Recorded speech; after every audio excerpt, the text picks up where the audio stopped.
So ఒక విషయం చాలా క్లియర్గా బ్యాక్ డోర్ గురించి, అంటే ఇప్పుడు డబ్బులు కడితేనే మనకి జాబ్ వస్తుందా, డబ్బులు కడితేనే జాబ్ వస్తుందా, లేకపోతే జాబ్ రాదా, టాలెంట్కి ఇక్కడ తొక్కేస్తున్నారు, టాలెంట్ కాదు ఇక్కడ కావాల్సింది మనీ అని చెప్పి చాలా మందికి పర్సెప్షన్ ఉండొచ్చు. దాని గురించి ఒక క్లారిటీ, నా ఒపీనియన్ నేను షేర్ చేసుకుందామని ఈ వీడియో చేస్తున్నాను. చాలా మంది ఈ రోజుల్లో నేను షాక్ అయిపోయినా. ఏంటి అంటే, వెన్ ఐ వాజ్ 2016లో నేను చెప్పినట్టు బ్యాక్డోర్లో నేను ఎలా చీట్, అంటే నేను ఎలా మోసపోయాను అనే విషయంలో మీకు ఆల్రెడీ ఒక వీడియో చేశాను. బ్యాక్డోర్ అనేది చాలా సీక్రెట్గా జరుగుతూ ఉండేది, అంటే కంపెనీస్కి తెలియకుండా.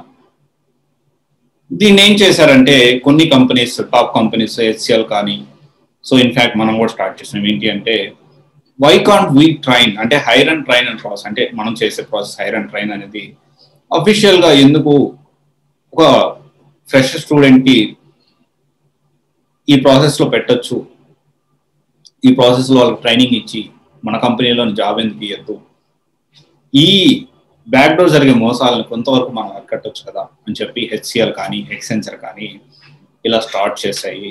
At the same time different టెక్నాలజీస్తో మనం కూడా స్టార్ట్ చేసాం. రైట్, సరే ఇది కాసేపు పక్కన పెడదాం. ఇక టాలెంట్ ఉంటేనే జాబ్ వస్తుందా లేకపోతే రాదా, డబ్బులు లేకపోతే తొక్కేస్తున్నారు అని చెప్పి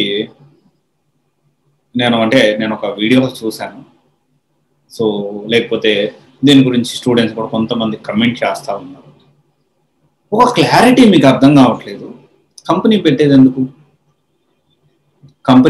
ఎందుకు? ఎవరైనా కానీ కంపెనీ పెట్టేది, ఏఐటీ సంబంధించిన కంపెనీ అయినా కానీ కంపెనీ పెట్టేది ఏంటి అంటే, వాళ్ళు ఒక 20 లక్షలకో, ₹1 కోటి ఎంతకో వాళ్ళు ప్రాజెక్ట్ తెచ్చుకుంటారు. మీతో జాబ్ ఇచ్చి వాళ్ళు, అంటే మీకు ఒక జాబ్ ఇచ్చి కొంత శాలరీ ఇచ్చి ఎన్విరాన్మెంట్ క్రియేట్ చేసి అన్ని ఖర్చులు పోగా ఎంతో కొంత లాభం చూసుకొని వాళ్ళ కంపెనీ నడిపిస్తారు. అంటే ఇక్కడ మీరు పని చేయడం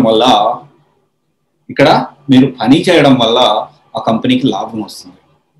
మరి ఇప్పుడు ఈ డబ్బులు కట్టి అసలు వాళ్ళు మిమ్మల్ని చేర్చుకునేదే, మిమ్మల్ని తీసుకునేదే జాబ్ అంటే ఏంటి? ఉద్యోగం. మీరు ఉద్యోగం చేస్తే మీకు ఒక 10,000 ఇస్తే అతను ఒక ₹1,00,000 లేకపోతే 50,000, 70,000, 80,000 అన్ని పోను ఒక 50,000 అన్నా ఆ కంపెనీకి మిగులుతాయని చూసుకుంటాడు.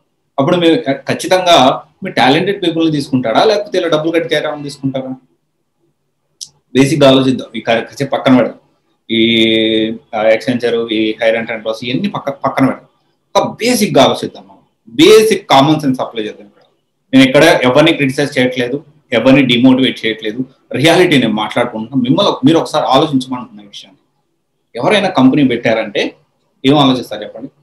ఎవరైనా కానీ కంపెనీ పెట్టారంటే, ఒక ఉద్యోగం తీసుకున్నారంటే వాడి నుంచి ₹1 శాలరీ ఇస్తే వాడి నుంచి ఖచ్చితంగా ₹2 లేదా ₹3 వాడి నుంచి లాభం ఎక్స్పెక్ట్ చేస్తారు.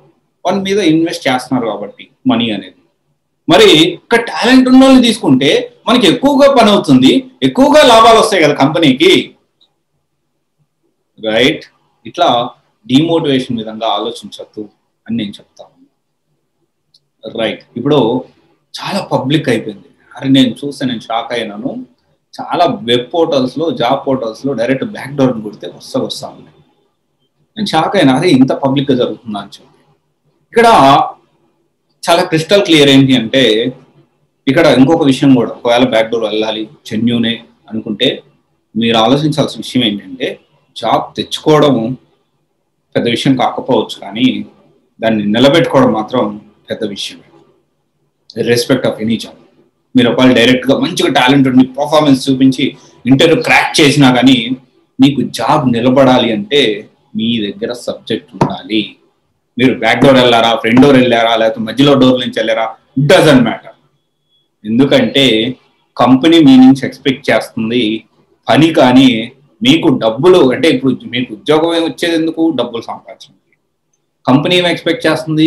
మీ నుంచి పని రాబట్టి కంపెనీ లాభాల బాటలో తీసుకెళ్ళడానికి, ప్రాఫిట్స్ సైడ్ టర్న్ చేయడానికి. మరి at the end of the day, irrespective of any company, మీ దగ్గర టాలెంట్ మాత్రమే చూస్తుంది. ఇర్రెస్పెక్ట్ ఆఫ్ ఎనీ కంపెనీ మీ దగ్గర టాలెంట్ మాత్రమే చూస్తుంది.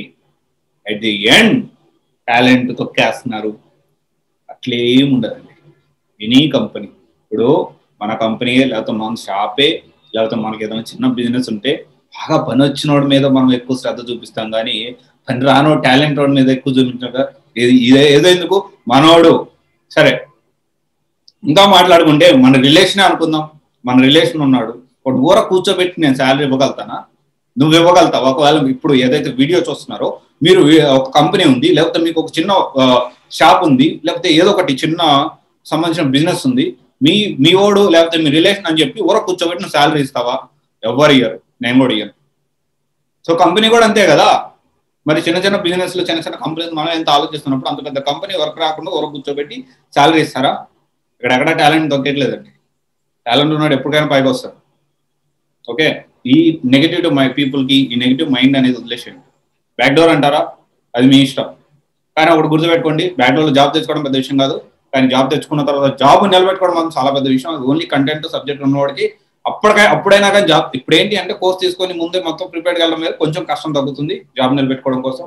లేదంటే డైరెక్ట్ బ్యాక్ డోర్లో వాళ్ళ జెన్యూన్ అయ్యి ఉంటే వెళ్ళి డైరెక్ట్ జాబ్ తెచ్చుకుంటే వాడు అక్కడ జాబ్లోకి వచ్చిన తర్వాత వానికి కష్టాలు కనిపిస్తాయి. అప్పుడు వాడు కష్టపడకుండా డబ్బులు కొట్టా నాకేం కాదు చిల్లిపోతు అన్నారంటే కంపెనీ బయటికి నిర్దాక్షిణ్యంగా బయటికి నెట్టేస్తుంది.